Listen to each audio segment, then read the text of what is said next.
Assalamu alaikum and welcome back to the final segment of today's show. It's now time to find out what Sidra Zaidi has to say for us this week. Let's take a quick look.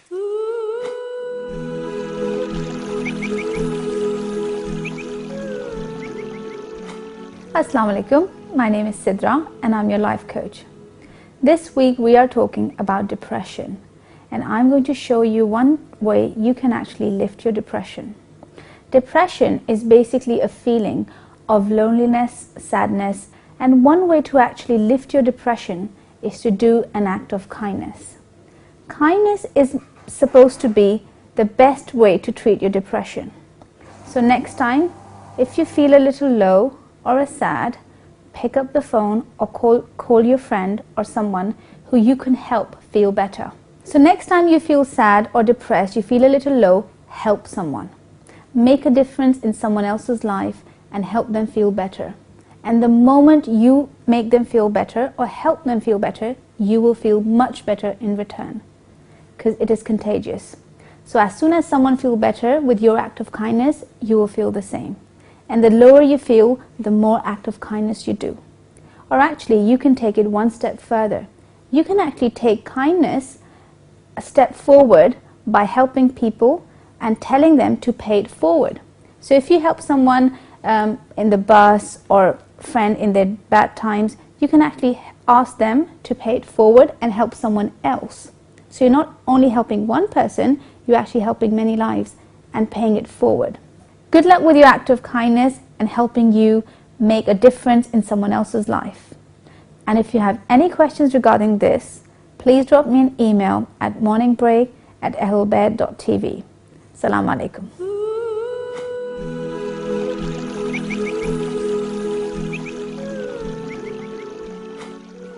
Well, that's interesting, because whenever I'm personally feeling down or, depressed or anything like that, that's probably the last thing I think about is, trying to help someone else, like calling up someone saying, oh, would you like any help, or would you like for me to do anything? Usually, I don't know, I suppose people react in different ways, but, you kind of feel, it's all about, when you're feeling low, you're just so sort of wallowing in your self-pity. And it's and it's like you're a bit selfish, aren't you? Because everything's looking inwards. You're looking inwards, and here Sidra is saying, look outwards. Yeah, look outwards. Do something for somebody else, and you will feel better. And it's so true. I think if you did help somebody else, then they'll be happy. And then when you see their happiness, then you will actually feel happy yourself, and you forget about whatever you were, unhappy about.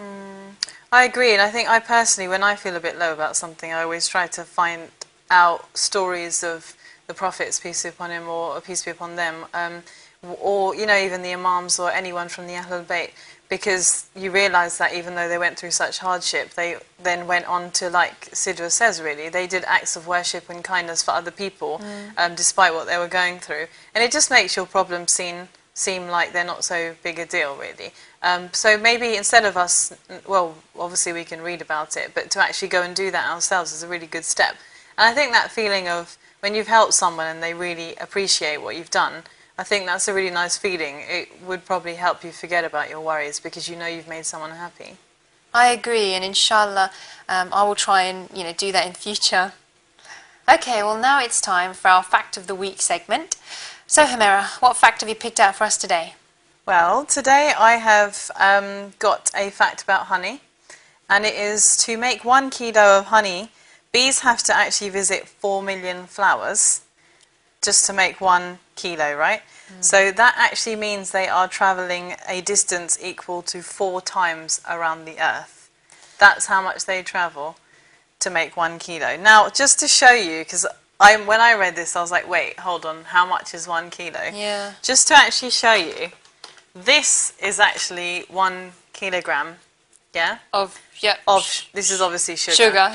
But imagine this was this size honey, right? I know if that was a honey pot, it would be quite a good size honey. Yeah, they're usually, I don't know, they're usually about that size, right? The point is, you would not think that bees would have to travel 4 times around the entire earth to make that much honey and to visit 4 million flowers.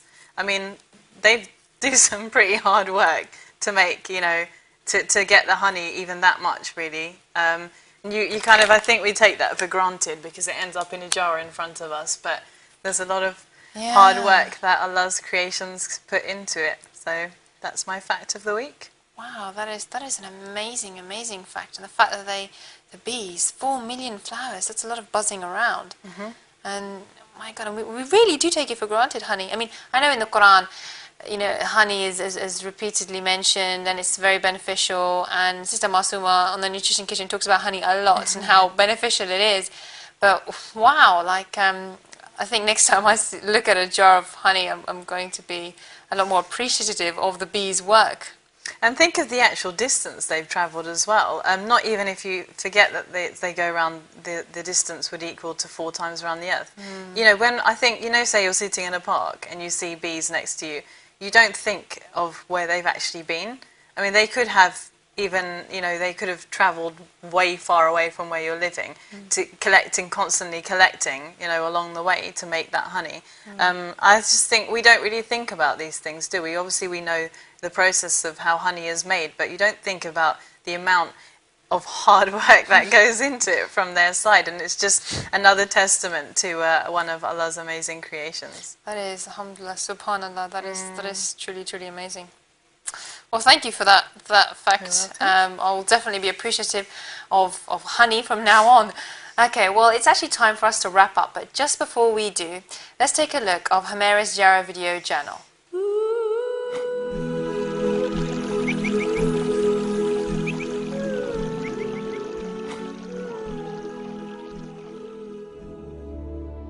السلام عليك يا بنت سلطان الأنبياء السلام عليك يا بنت صاحب الحوض واللواء السلام عليك يا بنت من عرج به إلى السماء ووصل إلى مقام قاب قوسين أو أدنى. Over here you've come to one of the saddest areas, which is where Sayyidah Zainab was sitting when she saw shimmer mounting the chest of Imam al-Hussein alayhi salam. It's not easy, wallahi, it's not easy to see even a chicken being killed in front of you. If chicken is not easy, what about the goat, cow, camel? What about human being? Not only normal human being, your brother, subhanallah, your brother.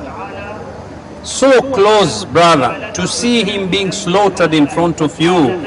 I believe many people would go crazy, will lose their intellect. But it was not for Zainab salamullahi alayhi. And here we are coming closer where we can say we see the blessings of Allah. If someone is close to Ahlul Bayt, really if you ask Allah sincerely, your du'as will be accepted.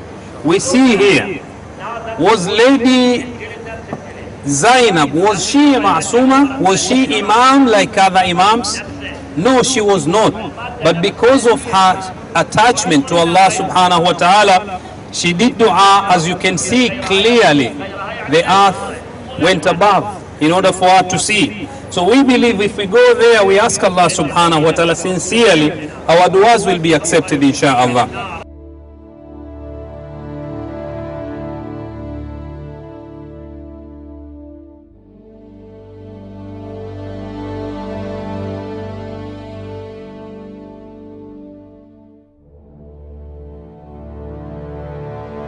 Brothers and sisters, this is the exact site where the 6-month-old baby fell from the hands of Abu Abdullah al-Hussein.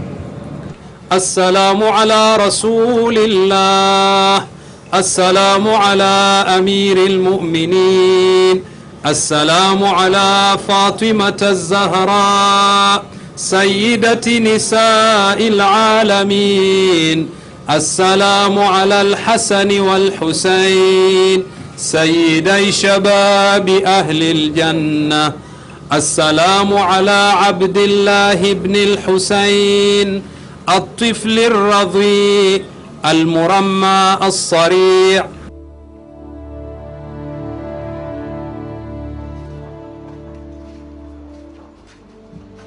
Or over here, sorry, I should say, is where Ali al-Akbar fell on the 10th of Muharram. Ali al-Akbar magnificent characteristics from both sides of his family, and very aristocratic background, you could say, because from his dad's side of the family, his great-grandfather is Abu Talib, because he is Ali, son of Hussein, son of Ali, son of Abu Talib. From his mom's side of the family, his great-grandfather is Abu Sufyan, because Layla, his mother, is the daughter of Maymuna, the daughter of Abu Sufyan. So Ali al-Akbar, Layla's uncle is Muawiyah from her mom, and her first cousin is Yazid. So Ali al-Akbar was fighting. He is one of the two people on the 10th of Muharram who had relations with the opposition, because Abu Fadl al-Abbas, he is related to Shimr bin al-Jawshan, and Ali al-Akbar is related to Yazid directly, with the moms being first cousins.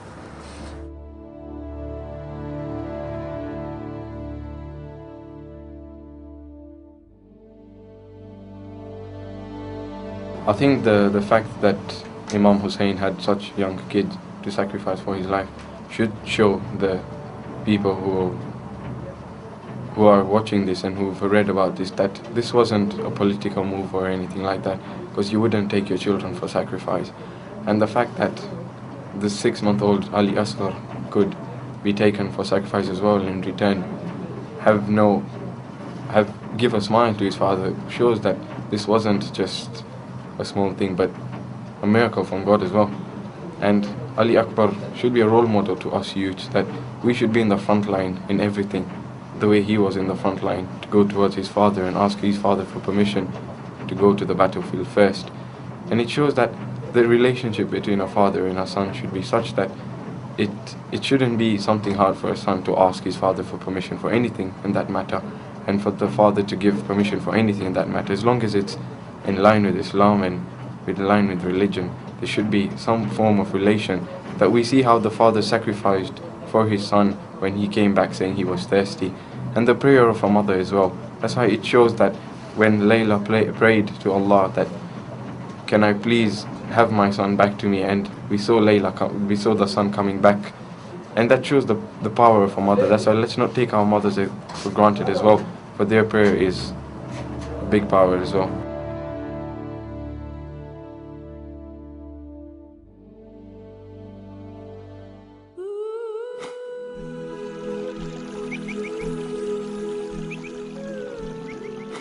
Well, those maqamats that you visited, obviously anybody goes to those maqamats, you're going to feel lots of emotion. It's, you know, it's quite, when the thoughts that run through your head about the maqam of Hazrat Ali Asghar and Hazrat Ali Akbar, what were your thoughts? Obviously, because you went there in the evening, it was late, you'd been to various other maqamats beforehand. What were your emotions? I feel like visiting where Hazrat Ali Asghar was actually killed is always even more dramatic than anywhere else you would go, because that's just my personal opinion, because I'm sure everyone would agree, we're talking about a baby here, you know what I mean? And that, I think that already takes it on to another level. Me personally, like, you know, in the last year, I've had, unfortunately, heard of and had friends who have lost babies due to illnesses, or, you know, it's the way Allah planned, right? And so just that feeling of when you know that a little child's been lost and what a mother goes through is so intense, you know? And then to think of what our Imam went through is really it is actually heartbreaking. And so visiting, even when you're walking up to there, all these thoughts were going through my mind. You know, for example, you know people who are expecting, who are close to you, and I was just thinking, you know, if anything was to ever happen to their baby, it breaks your heart, and that would be of hopefully natural reasons, even if they were to pass away.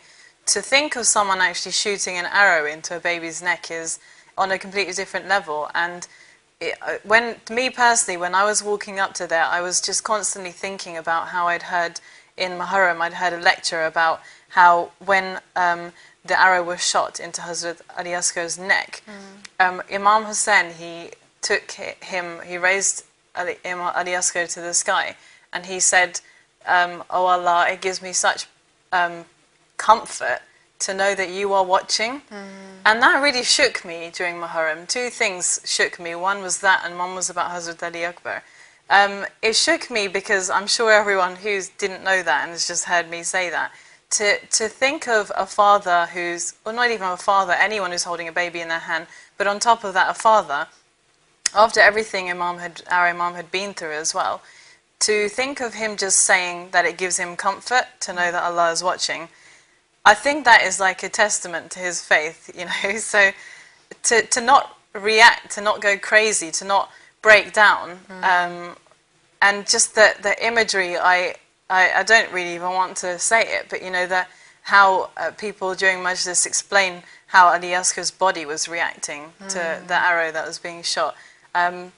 It is walking up to where he was actually killed. You can't imagine it. You just can't. You can't imagine someone doing that to a child, a baby. We can't imagine what it must have been like for Imam Hussain Islam. But you know, we can again take that on board to build our iman and strength. You know, how if Imam Hussain Islam can, you know, then we can too as well. But then after that, you went to Maqam of Hazrat Ali Akbar. What was that like? Because obviously you're walking through the streets again and everything like that, and it's night time, and you know, were you able to, you know, like sort of understand? Because when you're kind of walking from these maqamats, you kind of realize that, okay, this is really big. The field was really big. The whole sort of battlefield in a way was huge, was vast. So what were your thoughts as well when you went to that maqamat? Well, like you said, walking through it, it's not, I mean, I guess the distance between where Hazrat Ali Asgar was killed and Hazrat Ali Akbar was killed, it's not crazy, but obviously it's a walking distance. It's like I said, two things really shook me this Muharram that's just passed, and one thing was Imam Hussein's relationship with Hazrat Ali Akbar. How, you know, Ali Akbar said to Imam Hussein that if, you know, he turned to his father and he said, aren't we all going to face Allah one day? Aren't we all going to die? And Imam Hussain said, yes, we are. And then he said to him, well, then what difference does it make to me if I die in the path of Allah now, or whether I die in the path of Allah later? And, you know, he's obviously Imam Hussein's son. He is going to be thinking like that.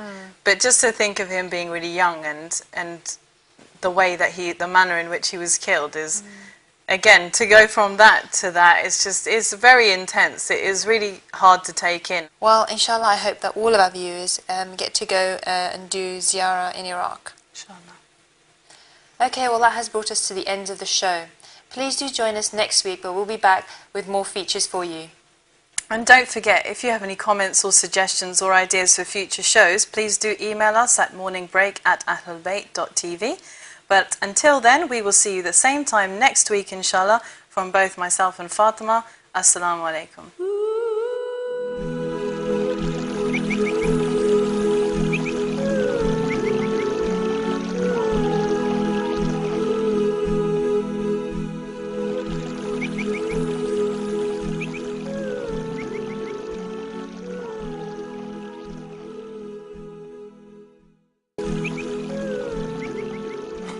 Assalamu alaikum, my name is Sidra and I'm your life coach. This week we are talking about depression, and I'm going to show you one way you can actually lift your depression. Depression is basically a feeling of loneliness, sadness, and one way to actually lift your depression is to do an act of kindness.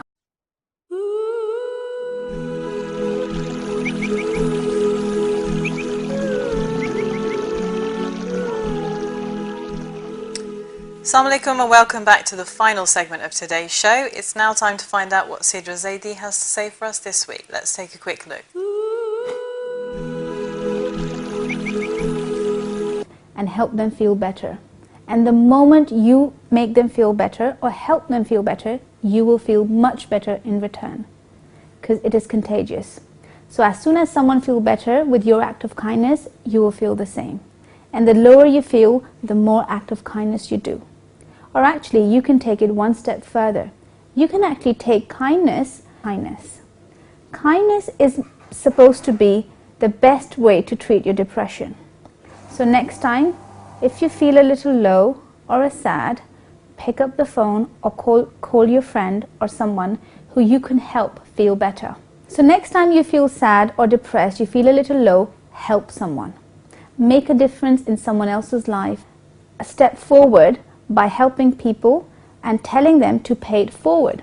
So if you help someone in the bus or friend in their bad times, you can actually ask them to pay it forward and help someone else.